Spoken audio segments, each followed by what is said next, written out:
Hello, good morning, everyone. Welcome to another Well Coffee Chat. I've got, looks like the internet might be playing up again this morning. Anyway, it rains here and then the internet plays up. But hopefully you're all well, wherever you are. If you're online right now, let me know. Let me know if you're in the house. I got Danny there. Morning, Danny. Got Tim. Morning, Tim. And Facebook, you behind the veil. Morning, Kevin is there too. Morning to you, mate. Good to see you. Good to see you. While things are warming up, or it's trying to get itself sorted. You would think in this day and age, just things that just work, but you know, hey, it's a lot of details in there. Jeff's back in there. Good to see you made it back, Jeff. Sharon, morning to you. Hope you're good, buddy. Hope you're well. Hope you're well. There's Connie.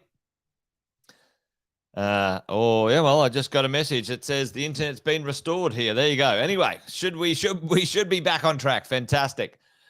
Good to have you here this morning, folks, while we're getting ourselves a little bit sorted with any of our technical issues. Why don't we just do the quick warm-ups, the quick intros. If you didn't already know, Jason Witten's my name. Most of you know that, though. Most of you do know that. But if you didn't, hello, welcome to a Wealth Coffee Chat. What are we at about 10 past 8 each day? We get together and have a bit of a yarn, bit of a chat. Grab yourself a coffee or a tea, whatever you're into. And we talk about staying on track, keeping ourselves on track for our property investing goals, our property investing plans, residential property, buy and hold. Buy well, don't sell. Keep a good property for a long time. That's what we talk about here. And there's always lots going on. It's kind of like a thing the media like to talk about. It's certainly something the politicians like to gouge. They can't get greedy fingers out of our wealth. So for all of us, we need to make sure that we manage ourselves well when it comes to our wealth.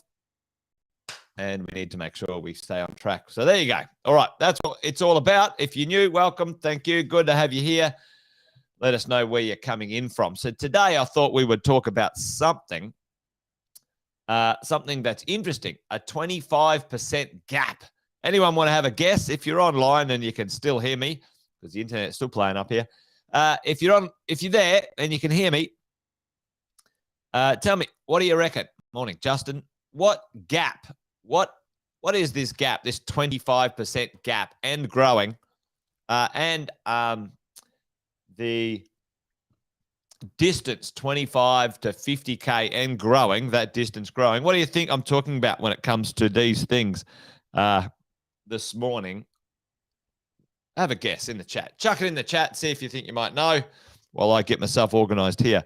What gap do you think is going on, folks? Certainly has to do with the shortage of properties for sure. And certainly has to do with something with the CBD for sure. And it's a little something that is about the distance from our CBD, folks. The distance from our CBD. Let me see if I can get this. I had an update on the old what's the name? Now, you guys might have seen this before. I call this the proximity. The proximity of profit for when it comes to property. And for many of us, distance from the CBD. The idea that when we are building our portfolio, we have these two, we have these constraints. Well, usually it's the number one thing is a constraint of what, folks? What's the number one constraint or number that we as property investors often end up working with? Tell me in the chat. So you go and see the team, you go see a coach, you go see the team to help you get ready. You go see the mortgage broker or the bank or somebody. You always see a finance expert. Don't see just the bank because they're not on your side. But what's the thing that constrains us as investors? It's not self-imposed. It's real. What is it? What is the thing? So we go and we get ourselves organized. We get our borrowing power organized. Now, borrowing power gives us a budget, right? Gives us a budget. How much? Deposit, LMI, stamps, right? Exactly, Jeff. And you go, all right, what's my budget? And so depending on your income, depending on how much money you've got together, we go and have a look. And sometimes the yield helps for sure, Tim, for sure. But we get our finance organized and we get a budget. So let's say we've got a budget of 700K, right? So then from that, we've got a budget of 700K. What are the things that we want to, decide? And big picture. First, we want to have a look at, the location. We've got to say, all right, well, what state do we want to invest in? In that state, what city? And then in that city, how far from infrastructure? And often it's, CBD or, beaches or, employment or whatever it is, right? So we have these questions. All right, what location, what state, what city, and what location, distance from infrastructure do we want to be, let's say, in that city?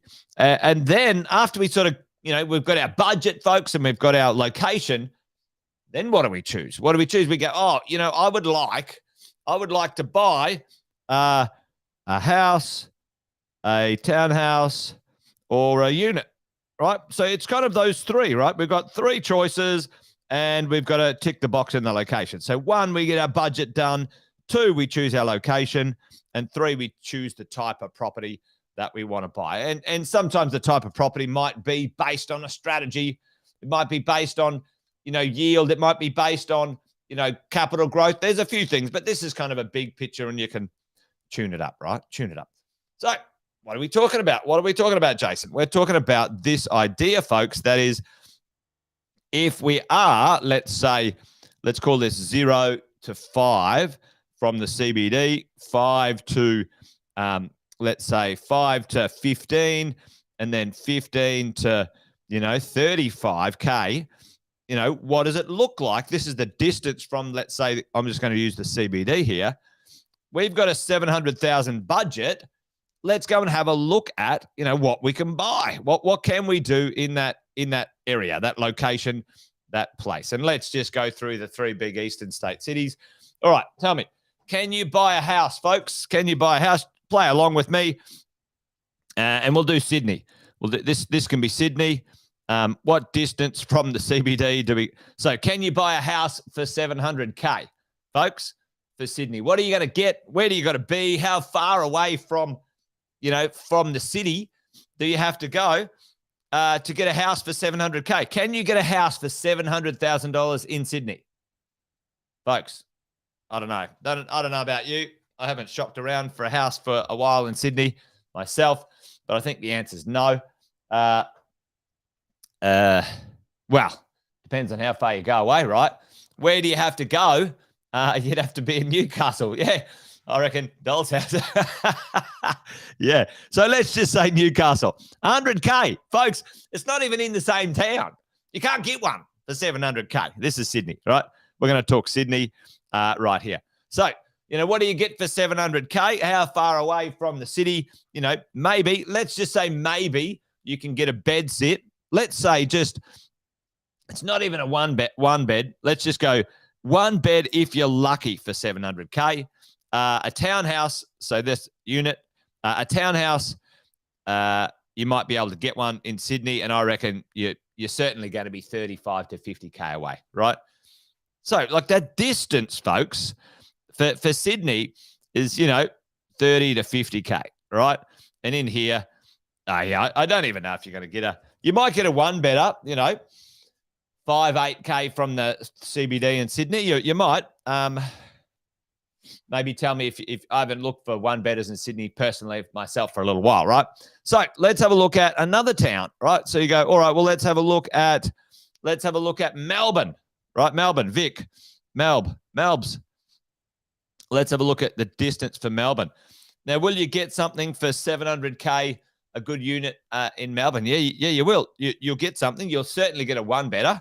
You certainly get a one bed in the Melbourne, and certainly that 5 to 15K, maybe even 5 to 15K. You can get a great unit in Melbourne, and then you're looking townhouses out here. And then the houses in Melbourne, you can absolutely get a house, but you're a distance away.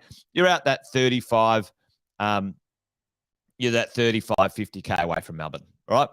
So, what did we just do, folks? What did we just do in Williamstown? Like, tell me, most of you saw our Williamstown launch the other day, right? What can you get? You can get not far from the CBD, Oceanside with views. It's a bit more, but tell me what did we get over there in Williamstown for our budget, for our 700 budget? You got a cracking one bedder if you wanted, and you could get yourself a two bedder over there. Williamstown, water, cafes, restaurants, walking distance. Melbourne, great value for an apartment, right? But a house, a bit further away, right? So let's go and have a look at Brisbane. Let's go look at good old Brizzy. Brisbane, what can you do? Now, Brizzy's changed a fair bit, but you go, okay, CBD Brisbane, not a chance you're going to get a house in for 700K. But where are you getting a house in Brizzy for 700? You're certainly going to be in that sort of, it's that 30 to 40K at the moment, but it's still damn fine. And matter of fact, a bit closer. We talked about Springfield the other day, right? We launched a deal in Springfield. I think that's 26K from the CBD as the crow flies. So you're getting, sub 700K, 26. So for housing, dollar per distance to the CBD, rental yield, big city on the eastern coast, Brizzy's got some great value in there. Townhouse, yes. You're getting townhouses in that sort of, 20 to 30K mark as well. And the apartment world, certainly in Brisbane, certainly the newer apartments are a little bit of a struggle. The second-hand apartments, yes, you'll get that in the CBD. So what's the point? What's the point of our chat discussion this morning, folks? The point is, where's some value and what's going on and what's this gap I was talking about. So, here's some data that's just come out not so long ago. The gap between, folks, apartments and houses is pretty large. It's, approximately 25%. So 25% gap. And certainly with the affordability, folks, the borrowing power, that's certainly making the world of investing, certainly if you're buying your own home, a lot of people are choosing to buy a unit, not only for price, folks, not only for price. What is the other thing that a lot of people are choosing? Because we all learned a little bit about the lifestyle we would like to live. Over the last few years, I think COVID taught a lot of people about, life is better when you get to, design some of your world a bit better. What else has been, what else drives this from a value point of view, right? And so if we have a look at some things here, the gap, the distance, the difference between capital city houses and unit prices. I mean, have a look at the gap or the price differential in places like Sydney. That's crazy, and if you have a look at, most of these places, you look up here, let's look at those top four. You're looking at Sydney, you're looking at ACT, you're looking at Brisbane, and you're looking at, where's Melbourne? Melbourne is down there, and you've got Hobart. I think it's Hobart. Why would they put no, that's not Hobart. It's Greater Adelaide. But, have a look at those three, folks. Some of those differences are kind of 40 and 50% in there as well. So what will that do? What is that doing? Well, depending on the distance, and Sharon nailed it right there, and also Tim, what other things are we thinking about? Well, we'll think about location, amenities, lifestyle. No one wants to, live 50K from the CBD where there's no shops, no schools, no jobs, and be driving if they can choose something else, if something else works, right? And that's the thing we all need to understand for the future for property investing and for our portfolios, folks.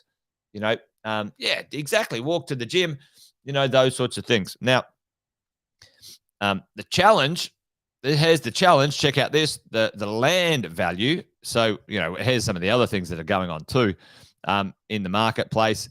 Land values are going up. Actually, land sizes are coming down, which are pushing the average square meter up, right? So you have a look in 23, the square meterage all up, and that's understandable as well.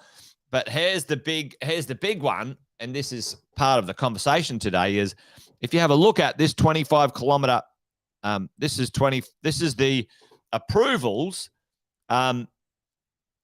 increasing. 50Ks away, big increase. 40K away, big increase. 35K away, big increase. 30K away, big increase. So really, when you think about this, folks, the distance from the CBD where the approvals are now is for Sydney and Melbourne is a long way away. And you have a look at this, 75K away, but, it's 40, 30, 35, 40, 50K away. A long way away from the city. Now, what does that do? Well, it pushes, people into other spots. And if it's planned well, it's perfectly fine. But it's not something that, most people are going, all right, if I've got a job in the city, I'm going to go live 50K away and drive into the CBD every day. Whew, that's not going to happen. So we need to think about that as we build our portfolio, folks. We need to think about that as we build our portfolio. So away we go. I saw this the other day, which is pretty interesting. There's the distance from the CBD according to a census. Where do people want to live? They want to live really between 10 and 30K from the CBD. That's kind of the sweet spot. But where's all the, this is between 10 and 30K, right? But where are they building, or where's the approvals? It's 30 to 50K, right? Kilometers away. So, that's something that, all of the developers should be having a think about. I saw this one the other day, which was good. How can we solve this? Here's an idea. There's a lot of spare bedrooms underutilized, unused for accommodation, right? And you get Muppets like Dan the disaster, down in Victoria, now going, we're going to charge for Airbnb, and all of these councils saying no Airbnb. Governments or governments, ATO does something as well. So we've got all this spare inventory. We've got all these spare rooms. We've got all this spare property that we could, if we wanted to solve this accommodation issue, there'd be a really easy way to solve it right now, right? So what happens if you rent your room out in your own home? The ATO goes, oh, hang on, you're earning income now, so we want to tax you. And depending on how you do that, you could, potentially have a capital gains tax now because you rented out your principal place of residence. Well, wake up, you Muppets. Why don't you make an exemption for owner occupiers? Even say maybe it could be for retirees. Like there are so many spare rooms around in the right locations, but these Muppets, aren't talking to the other Muppets. And, we could solve that. We could put 100,000 bedrooms up for people that could create income that doesn't affect their capital gains tax exemption. And it shouldn't. And we'd have bedrooms and we'd have accommodation right now. Like, there's an idea. Why don't we do that? No, because they're idiots. Anyway, that's my little soapbox moment today. But the challenge is, folks, you guys know the drill. Let's bring this home today. The commencements are down. Certainly, yeah, exactly. And the government have a problem because they're like a bunch of addicts, folks. Unfortunately, they're addicted, like they're on the crack cocaine of income from property, right? They are addicted to the revenue they get from property, and none of them have got the guts to change the model to make it better. Like, they're all cowards, basically. They brought in the GST, which was meant to get rid of stamp duty, and they kept it. Absolute scumbags. But anyway, I'm fired up today. Anyway, and you got stuff like Dickhead Dan now trying to gouge. And it's not the end of the world, by the way, folks. Dan's charging reason not to invest in Victoria, by the way. He's just an idiot. Go and cut politicians' pay by $1,000 each politician per year, and you make the same money, you Muppet. Anyway, there you go. Go and reduce the duty. Go and do something useful to motivate everyday Aussies to help out in the world of property investing, which we have done for decades. And those bunch of idiots now have ruined it so badly that the only people who are going to come in are big institutions, and they're not going to do it for free, I can tell you. Right? Anyway, there you go. What's the point? The point is, folks, there's a gap between apartments and houses, which means distance between where people want to live and what type of property they want to live in. What will that do for property investors? Well, for example, if you don't own a house within a 30K radius of a city, then I'd suggest you should go buy one, because just the ripple effect is important. Where's good value now? Brisbane. Where's good value for apartments? Melbourne. Sydney is starting. Actually, Sydney's got a few little opportunities in apartments in the new cities, like where they're creating new CBDs. Instead of traveling into that CBD, well, they travel into, Parramatta CBD, which is a business center, et cetera, et cetera. Think about that. Anyway, that's it. I'm done today, folks. Wealth Coffee Chat over and out. Yeah. Hopefully that was of use today, getting us thinking about what's going on there in the world of property investing. As always, If you've got anything you want me to have a bit of a Wealth Coffee chat on, put it in the chat. I'll review it later on and see what is going on. If you want to, come and join me tomorrow, folks. And we can hang out, have a Wealth Coffee chat. That's what we're up to. That's where we'll be tomorrow, folks. Also, on Friday, I won't be doing a Wealth Coffee chat. I'll be doing the Freedom Machine for business owners and investors. So track that down if you're keen on it. And I think that's about it. All right, folks, you guys be awesome. Be well. Remember, this thing's a marathon, not a sprint. Takes time to build a property portfolio.